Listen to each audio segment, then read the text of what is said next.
ಪ್ರತೀಕ್ಷಾ ಮತ್ತು ರಮ್ಯಾ ತುಂಬಾನೇ ಒಳ್ಳೆಯ ಗೆಳತಿಯರು. ಅವರಿಬ್ಬರ ಮನೆಗಳೂ ಕೂಡ ಅಕ್ಕಪಕ್ಕದಲ್ಲಿರೋದ್ರಿಂದ ಅವರು ಬಾಲ್ಯದಿಂದಲೂ ಕೂಡ ಒಟ್ಟಿಗೆ ಆಡಿ ಬೆಳೆದವರು.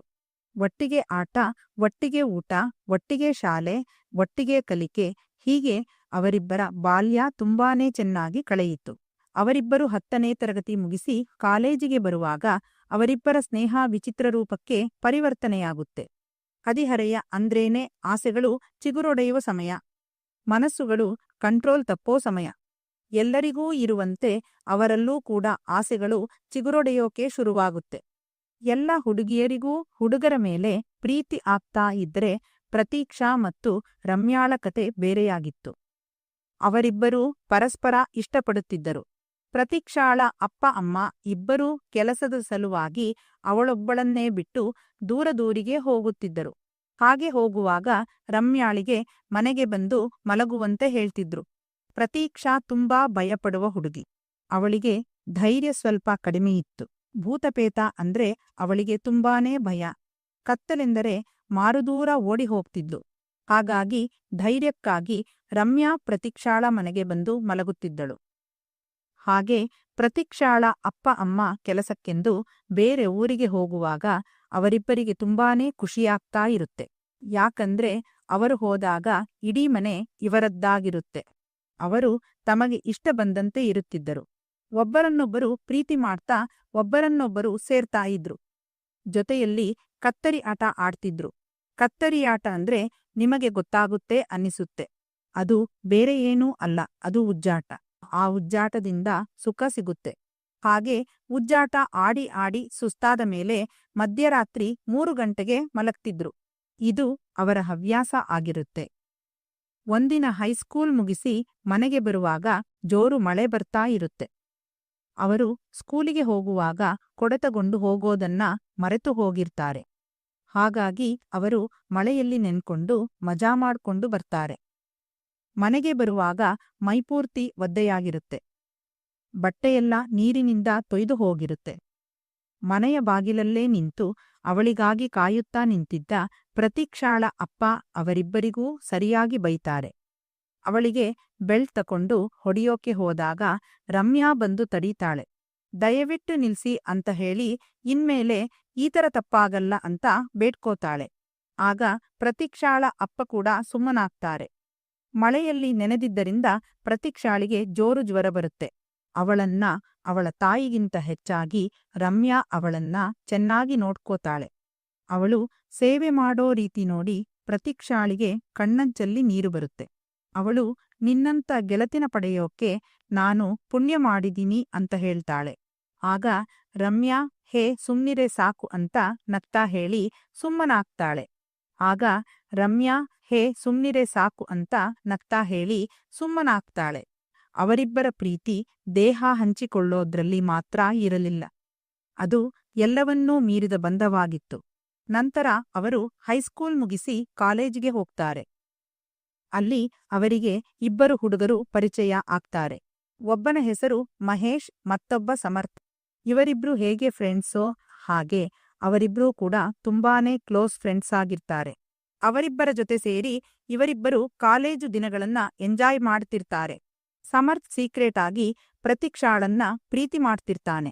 ಅವಳ ಅಂದ ಚಂದ, ಒಳ್ಳೆಯ ಮನಸ್ಸು, ಸಿಂಪ್ಲಿಸಿಟಿ, ಎಲ್ಲರನ್ನೂ ಗೌರವದಿಂದ ಕಾಣುವಂತಹ ಗುಣ, ಇದೆಲ್ಲದರಿಂದಾಗಿ ಅವಳು ಸಮರ್ಥನ ಮನಸ್ಸನ್ನ ಗೆದ್ದಿರ್ತಾಳೆ. ಹೀಗೆ ಒಂದಿನ ಅವನು ತನ್ನ ಪ್ರೀತಿನ ಅವಳ ಮುಂದೆ ವ್ಯಕ್ತಪಡಿಸ್ತಾನೆ. ಸಮರ್ಥ್ ಕೂಡ ಒಳ್ಳೆ ಹುಡುಗ ಆದ್ರಿಂದ ಅವಳೂ ಅವನ ಪ್ರೀತಿನ ಒಪ್ಕೋತಾಳೆ. ಆದರೆ ಅದೆಲ್ಲವನ್ನ ನೋಡಿ ರಮ್ಯಾಗೆ ತುಂಬಾನೇ ಕೋಪ ಬರ್ತಿರುತ್ತೆ. ಯಾಕಂದ್ರೆ ಅವಳು ಪ್ರತೀಕ್ಷಾಳನ್ನ ಜೀವಕ್ಕಿಂತ ಹೆಚ್ಚಾಗಿ ಪ್ರೀತಿಸ್ತಿರ್ತಾಳೆ. ತನ್ನ ಜೀವನವೆಲ್ಲ ಅವಳ ಜೊತೆ ಕಳಿಬೇಕಂತ ಕನಸು ಕಾಣ್ತಿರ್ತಾಳೆ. ಈಗ ಅವಳ ಕಣ್ಣೆದುರೇ ಆ ಕನಸುಗಳೆಲ್ಲ ನುಚ್ಚುನೂರಾಗ್ತಿರುತ್ತೆ.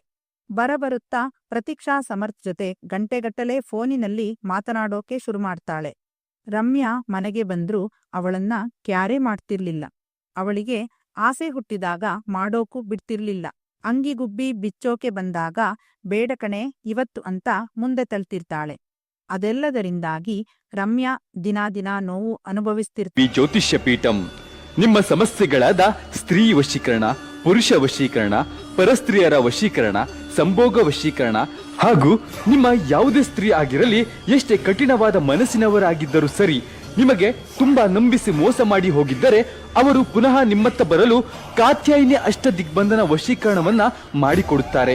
ಹಾಗೆ ಇಷ್ಟಪಟ್ಟವರು ನಿಮ್ಮಂತೆ ಆಗಲು ಪ್ರೀತಿ, ಪ್ರೇಮ ಹಾಗೂ ಇನ್ನು ಯಾವುದೇ ಸಮಸ್ಯೆ ಇದ್ದರೂ ಅಥರ್ವಣ ವೇದ ಮೂಲ ವಿಧಿವಿಧಾನದಿಂದ ಪೂಜಾ ಶಕ್ತಿಗಳಿಂದ ನಿಮ್ಮ ಜೀವನದ ಯಾವುದೇ ಘೋರ ನಿಗೂಢ ಸಮಸ್ಯೆಗಳು ಇದ್ದರೂ ಶಾಶ್ವತ ಪರಿಹಾರ ಕೇವಲ ಒಂದೇ ದಿನದಲ್ಲಿ ಪಂಡಿತ್ ಕಾಳಿ ಶಾಶ್ವತ ಪರಿಹಾರ ಒಂದೇ ದಿನದಲ್ಲಿ ಮಾಡಿಕೊಡುತ್ತಾರೆ. ದೂರವಾಣಿ ಸಂಖ್ಯೆ 9986696053 ಸಂಪರ್ಕಿಸಿ. 9986696053. ಆದರೆ ಆ ನೋವನ್ನು ಹೊರಗಡೆ ತೋರಿಸಿಕೊಳ್ಳದೆ ನಾರ್ಮಲ್ ಆಗಿರುವಂತೆ ನಟನೆ ಮಾಡ್ತಿರ್ತಾಳೆ. ಹೀಗಿರುವಾಗ ಒಂದು ದಿನ ಕಾಲೇಜ್ ಹುಡುಗರೆಲ್ಲ ಸೇರಿ ಒಂದು ಪಾರ್ಟಿನ ಅರೇಂಜ್ ಮಾಡ್ತಾರೆ. ಆ ಪಾರ್ಟಿಗೆ ಪ್ರತೀಕ್ಷಾ ಮತ್ತು ರಮ್ಯಾ ಕೂಡ ಹೋಗಿರ್ತಾರೆ. ಅಲ್ಲಿ ಪ್ರತೀಕ್ಷಾ ಸಮರ್ಥ್ ಜೊತೆ ಡಾನ್ಸ್ ಮಾಡೋಕೆ ಶುರು ಮಾಡ್ತಾಳೆ. ಅವರ ಡ್ಯಾನ್ಸ್ ಅನ್ನ ದೂರದಿಂದಲೇ ರಮ್ಯಾ ಕೋಪದಿಂದ ನೋಡ್ತಿರ್ತಾಳೆ. ಆಗ ಸಮರ್ಥ್ ಪ್ರತೀಕ್ಷಾಳಿಗೆ ವಿಸ್ಕಿ ಕುಡಿಯೋಕೆ ಹೇಳ್ತಾನೆ. ಅವಳೂ ಕೂಡ ಅವನನ್ನ ನಂಬಿ ಕುಡಿತಾಳೆ. ಹಾಗೆ ಕುಡಿದು ಕುಡಿದು ಅವಳು ಫುಲ್ ಟೈಟ್ ಆಗ್ತಾಳೆ. ಅವಳಿಗೆ ನಿಂತ್ಕೊಳ್ಳೋಕೂ ಆಗ್ತಿರ್ಲಿಲ್ಲ. ಹಾಗಾಗಿ ಸಮರ್ಥ್ ಅವಳನ್ನ ಮೇಲ್ಗಡೆ ಇರೋ ಕೋಣೆಗೆ ಮಲಗಿಸೋಕೆ ಹೋಗ್ತಾನೆ. ಅದಾದ ಸ್ವಲ್ಪ ಹೊತ್ತಿನಲ್ಲಿ ಪ್ರತೀಕ್ಷಾಳ ಬೆತ್ತಲೆ ದೇಹದ ಫೋಟೋಗಳು ಲೀಕ್ ಆಗಿದೆ ಅಂತ ಸುದ್ದಿ ಹರಿದಾಡುತ್ತೆ. ಕೆಲವರು ಆ ಫೋಟೋಗಳನ್ನು ನೋಡಿದ್ದಾರೆ, ಕೆಲವರು ಆ ಫೋಟೋಗಳನ್ನ ಶೇರ್ ಮಾಡಿದ್ದಾರೆ ಅಂತ ಸುದ್ದಿ ಜೋರಾಗಿ ಹರಡ್ತಿರುತ್ತೆ. ಮರುದಿನ ಆ ಸುದ್ದಿನ ಕೇಳಿ ಪ್ರತೀಕ್ಷಾಳಿಗೆ ತುಂಬಾ ಶಾಕ್ ಆಗುತ್ತೆ. ಅದೆಲ್ಲಾ ನಿಜಾನಾ ಅಂತ ರಮ್ಯಾಳ ಹತ್ರ ಕೇಳ್ದಾಗ, ಹೌದು ಕಣೆ, ನಿಜ, ನಾನು ಆ ಫೋಟೋಸ್ಗಳನ್ನ ನೋಡಿದೀನಿ ಅಂತ ರಮ್ಯಾ ಹೇಳ್ತಾಳೆ. ಈಗ ಪ್ರತೀಕ್ಷಾ ಡಿಪ್ರೆಷನ್ಗೆ ಹೋಗ್ತಾಳೆ. ಅಷ್ಟೊತ್ತಿಗಾಗಲೇ ಅವಳ ಅಪ್ಪನ ಕಿವಿಗೂ ಕೂಡ ಸುದ್ದಿ ಮುಟ್ಟಿರುತ್ತೆ. ಅವರು ಮನೆಗೆ ಬಂದವರೇ ಪ್ರತೀಕ್ಷಾಳಿಗೆ ಬೆಲ್ಟಿನಲ್ಲಿ ಜೋರಾಗಿ ಹೊಡಿತಾರೆ. ಅವಳ ಮೈಮೇಲೆಲ್ಲ ಬಾಸುಂಡೆಗಳು ಮೂಡಿರುತ್ತೆ. ಅವಳು 2 ದಿನ ಊಟಾನೇ ಮಾಡಲ್ಲ. ಜೋರಾಗಿ ಅಳ್ತಾ ರೂಮಲ್ಲಿ ಮಲ್ಕೊಂಡಿರ್ತಾಳೆ. ಅವಳಿಗೆ ಕಾಲೇಜಿಗೆ ಹೋಗೋಕೂ ಆಗ್ತಿರ್ಲಿಲ್ಲ. ಯಾಕಂದ್ರೆ ಹುಡುಗರೆಲ್ಲ ಅವಳ ಬಗ್ಗೆ ಅಸಹ್ಯವಾಗಿ ಮಾತಾಡ್ತಿದ್ರು. ಮುಖ ಎತ್ಕೊಂಡು ಓಡಾಡದಂತಹ ಪರಿಸ್ಥಿತಿ ಏರ್ಪಾಡಾಗಿತ್ತು. ಆದರೆ ರಮ್ಯಾ ಮಾತ್ರ ಅವಳ ಜೊತೆಗಿದ್ದು ಸಮಾಧಾನ ಮಾಡ್ತಿದ್ಲು. ಪ್ರತೀಕ್ಷಾಳಿಗೆ ಸಮರ್ಥ್ ಮೇಲೆ ತುಂಬಾನೇ ಕೋಪ ಇತ್ತು. ಅವನೇ ಇದನ್ನೆಲ್ಲ ಮಾಡಿದ್ದು. ನಾನವನನ್ನ ತುಂಬಾನೇ ನಂಬಿದ್ದೆ, ಆದ್ರೆ ಅವನು ಈ ಥರ ಮಾಡ್ತಾನೆ ಅಂತ ಅಂದ್ಕೊಂಡೇ ಇರ್ಲಿಲ್ಲ. ಅವನು ನನ್ನ ಜೊತೆ ಮಲಗಿ ಮ್ಯಾಟರ್ನೆಲ್ಲ ಮುಗಿಸಿದಾನೆ. ನಾನು ಬೆಳಗ್ಗೆ ಏಳುವಾಗ ಆ ಜಾಗದಲ್ಲಿ ತುಂಬಾನೇ ನೋವಿತ್ತು. ನನಗೆ ನಡೆಯೋಕೂ ಆಗ್ತಿರ್ಲಿಲ್ಲ ಗೊತ್ತಾ ಅಂತ ಅಳ್ತಾ ಹೇಳ್ತಾಳೆ. ಪ್ರತೀಕ್ಷಾಳಿಗೆ ಸಮರ್ಥನ್ನ ಸಾಯಿಸುವಷ್ಟು ಕೋಪ ಇರುತ್ತೆ. ಅವನು ಮನೆಗೆ ಬಂದು ಅವಳನ್ನ ಮಾತಾಡ್ಸೋದಕ್ಕೆ ಪ್ರಯತ್ನ ಮಾಡಿದ್ರೂ ಅವಳು ಅವನಿಗೆ ಸರಿಯಾಗಿ ಬೈದು ಕಳಿಸ್ತಾಳೆ. ಅವನು ಪ್ರತೀಕ್ಷಾಳಿಗೆ ಎಷ್ಟು ಸರಿ ಕಾಲ್ ಮಾಡಿದ್ರೂ ಅವಳು ರಿಸೀವ್ ಮಾಡಲ್ಲ. ಪ್ರೀತಿ ಅಂತ ನಾಟಕ ಮಾಡಿ ನನ್ನನ್ನ ಅನುಭವಿಸಿಬಿಟ್ಟ ಅಂತ ಅವಳಿಗೆ ಕೋಪ ಇರುತ್ತೆ. ಅದೇ ಸಮಯದಲ್ಲಿ ಮಹೇಶ್ ಮತ್ತು ಸಮರ್ಥ್ ದೂರದ ಕಾಡಿಗೆ ಹೋಗಿ ನೈಟ್ ಕ್ಯಾಂಪ್ ಮಾಡೋಣ ಅಂತ ಪ್ಲಾನ್ ಮಾಡ್ತಾರೆ. ಅವರಿಬ್ಬರೂ ಪ್ರತೀಕ್ಷಾ ಮತ್ತು ರಮ್ಯಾಳನ್ನು ರಾತ್ರಿಪೂರ್ತಿ ಎಂಜಾಯ್ ಮಾಡೋಣ ಅಂತ ಪ್ಲಾನ್ ಮಾಡಿರ್ತಾರೆ. ಆ ಪ್ಲಾನ್ ರಮ್ಯಾಗೆ ಗೊತ್ತಾಗುತ್ತೆ. ಆಗವಳು ಪ್ರತೀಕ್ಷಾಳ ಜೊತೆ ಸೇರಿ ಒಂದು ಪ್ಲಾನ್ ಮಾಡ್ತಾಳೆ. ನಾವಿಬ್ರೂ ಅವರ ಜೊತೆ ಕ್ಯಾಂಪಿಗೆ ಹೋಗೋಣ, ಅದೊಂದು ನಿರ್ಜನ ಪ್ರದೇಶ ಆಗಿರೋದ್ರಿಂದ ಅಲ್ಲಿ ಅವರನ್ನ ಸಾಯಿಸೋಣ ಅಂತ ಪ್ಲಾನ್ ಮಾಡ್ತಾರೆ. ಮರುದಿನ ಪ್ರತೀಕ್ಷಾಳ ಫ್ಯಾಮಿಲಿಯೆಲ್ಲರೂ ಡೈನಿಂಗ್ ಟೇಬಲ್ ಮೇಲೆ ತಿಂಡಿ ಮಾಡೋಕೆ ಕೂತಿರ್ತಾರೆ. ಆಗವಳು ನಾಳೆ ನನ್ನ ಫ್ರೆಂಡ್ಸ್ ಟ್ರಿಪ್ಪಿಗೆ ಹೋಗ್ತಾರಂತೆ, ನಾನೂ ಹೋಗ್ಲಾ ಅಂತ ಕೇಳ್ತಾಳೆ. ಆಗ ಅವರಪ್ಪ ಬೈದು, ನೀನೀಗ್ಲೇ ನಮ್ಮ ಮರ್ಯಾದೆ ತೆಗ್ದಿದ್ದು ಸಾಕು, ನೀನೆಲ್ಲಿಗೂ ಹೋಗೋದ್ಬೇಡ ಅಂತ ಹೇಳ್ತಾರೆ. ಆದರೂ ಕೂಡ ಅವಳು ಬ್ಯಾಗ್ ಪ್ಯಾಕ್ ಮಾಡ್ಕೊಂಡು ಆ ಹುಡುಗರ ಜೊತೆ ಕಾರಿನಲ್ಲಿ ಹೋಗ್ತಾಳೆ. ರಮ್ಯಾ ಕೂಡ ಅವಳ ಜೊತೆ ಇರೋದ್ರಿಂದ ಅವಳಿಗೊಂದು ಧೈರ್ಯ ಇರುತ್ತೆ. ಅದು ತುಂಬಾ ದೂರದ ಪ್ರದೇಶ ಆಗಿರೋದ್ರಿಂದ ಅವರಲ್ಲಿಗೆ ಹೋಗುವಾಗ ಸಂಜೆಯಾಗಿರುತ್ತೆ. ಅವರು ಒಂದು ಕಡೆಯಲ್ಲಿ ಕಾರನ್ನ ಬಿಟ್ಟು ಕಾಡೊಳಗೆ ನಡ್ಕೊಂಡು ನದಿ ಹತ್ರ ಹೋಗ್ತಾರೆ. ಅಲ್ಲಿ ಕ್ಯಾಂಪನ್ನ ಹಾಕ್ತಾರೆ. ಆಗ ಪ್ರತೀಕ್ಷಾ, ಹೇ ಸಮರ್ಥ್, ನೀನು ನನ್ನ ಜೊತೆ ಮಲಗು ಬಾ ಅಂತ ಕರೆದಿದ್ದರೆ ನಾನು ಬರ್ತಾ ಇದ್ದೆ. ನನಗೆ ನೀನಂದ್ರೆ ಅಷ್ಟೂ ಇಷ್ಟ. ಆದ್ರೆ ನೀನು ನನ್ನ ಫೋಟೋಸ್ಗಳನ್ನ ಕ್ಲಿಕ್ ಮಾಡಿ ಅವುಗಳನ್ನ ಲೀಕ್ ಮಾಡ್ದೆ.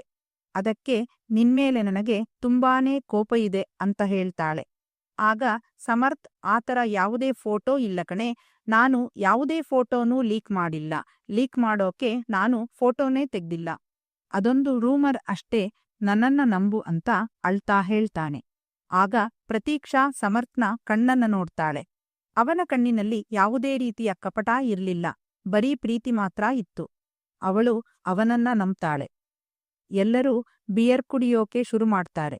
ಬಿಯರ್ ಕುಡೀತಾ ಹಾಡು ಹೇಳ್ತಾ ಬೆಂಕಿ ಮುಂದೆ ಚಳಿ ಕಾಯಿಸ್ತಿರ್ತಾರೆ. ಆಗ ಪ್ರತೀಕ್ಷಾ ಸಮರ್ಥನ ತೊಡೆ ಮೇಲೆ ಬಂದು ಕೂತ್ಕೋತಾಳೆ. ಆಗ ಅವನ ತಮ್ಮ ಎದ್ದು ನಿಂತ್ಕೋತಾನೆ. ಅದನ್ನ ಗಮನಿಸಿದ ಪ್ರತೀಕ್ಷಾಳ ಮುಖದಲ್ಲಿ ನಗು ಬರುತ್ತೆ ಮತ್ತು ಬಾ ಮಲ್ಗೋಕೆ ಹೋಗೋಣ ಅಂತಾಳೆ. ಅಲ್ಲಿ 2 ಟೆಂಟಿರೋದ್ರಿಂದ ಒಂದು ಟೆಂಟೊಳಗೆ ಅವರಿಬ್ರೂ ಹೋಗ್ತಾರೆ. ಇಬ್ಬರ ಕಣ್ಣುಗಳು ಸೇರುತ್ತೆ. ತುಟಿಗಳು ಜೇನನ್ನು ಹೀರೋಕೆ ಶುರುಮಾಡುತ್ತೆ. ಕೈಗಳು ಒಬ್ಬರನೊಬ್ಬರ ದೇಹದ ಮೇಲೆ ಹರಿದಾಡೋಕೆ ಶುರುವಾಗುತ್ತೆ. ತಮ್ಮ ಬಟ್ಟೆಗಳನ್ನ ಕಳಚಿ ಎಲ್ಲೆಲ್ಲೋ ಎಸೀತಾರೆ. ಅವರು ನದಿಯು ಸಮುದ್ರ ಸೇರುವಂತೆ ಸೇರ್ತಾರೆ.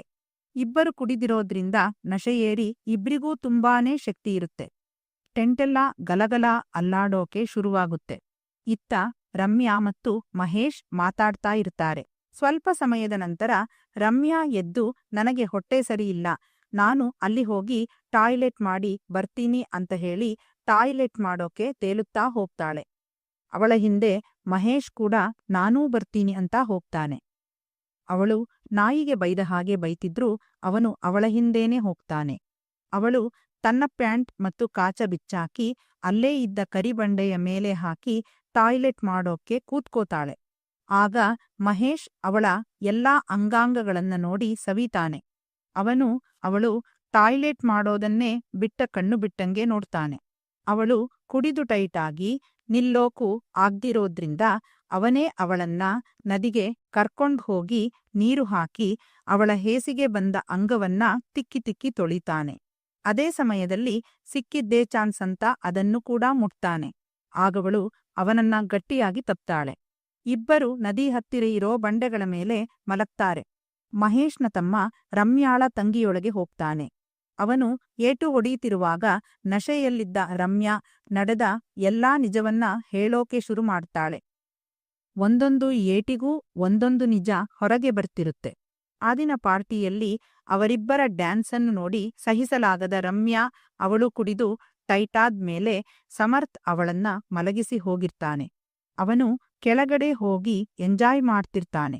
ಇದೇ ಸರಿಯಾದ ಸಮಯ ಅಂತ ಅಂದ್ಕೊಂಡ ರಮ್ಯಾ ಅವಳು ಮಲಗಿದ್ದ ಕೋಣೆಗೆ ಹೋಗಿ ಅವಳ ಬಟ್ಟೆನ ಆಚೀಚೆ ಮಾಡಿ ಕೂದಲನ್ನೆಲ್ಲ ಹರಡಿ ಅವಳ ಪ್ಯಾಂಟ್ ಮತ್ತು ಒಳಬಟ್ಟೆ ತೆಗೆದು ಅಲ್ಲಿದ್ದ ಬಿಯರ್ ಬಾಟಲಿಯನ್ನ ಅವಳ ತೂತಿಗೆ ಜೋರಾಗಿ ನುಗ್ಗಿಸ್ತಾಳೆ.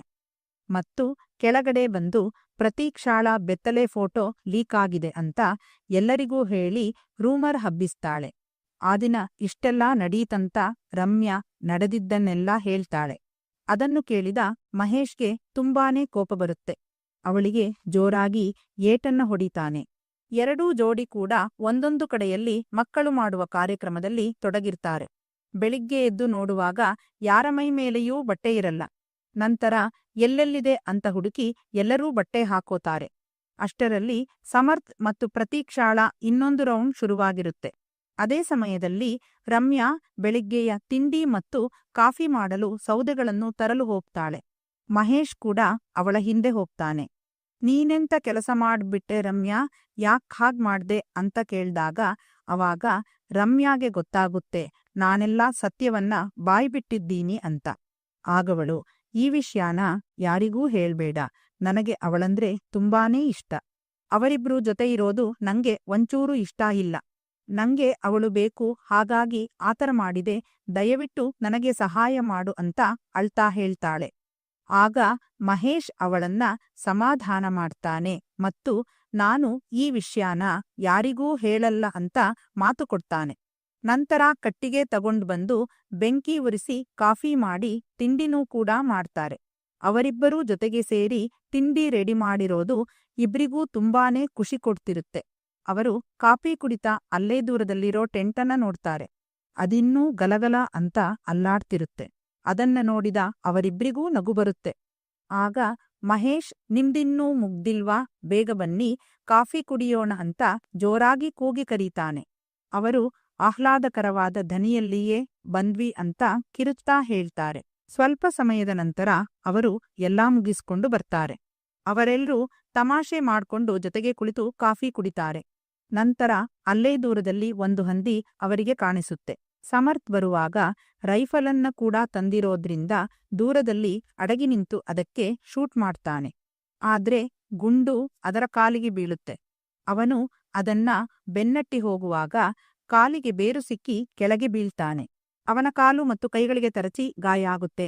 ಆದ್ರೂ ಎದ್ದು ಮತ್ತೆ ಜೋರಾಗಿ ಓಡಿ ಅದರ ತಲೆಗೆ ಶೂಟ್ ಮಾಡ್ತಾನೆ. ನಂತರ ಅಷ್ಟು ದೊಡ್ಡ ಹಂದಿಯನ್ನ ಎಳೆದು ಕ್ಯಾಂಪ್ ಇದ್ದಲ್ಲಿಗೆ ತರ್ತಾರೆ. ಪ್ರತೀಕ್ಷಾಳಿಗೆ ಸಮರ್ಥ್ ಬಗ್ಗೆ ಹೆಮ್ಮೆಯಾಗ್ತಿರುತ್ತೆ. ಅವಳು ಅವನಿಗಾಗಿರೋ ಗಾಯಕ್ಕೆ ಔಷಧಿ ಹಾಕ್ತಾಳೆ.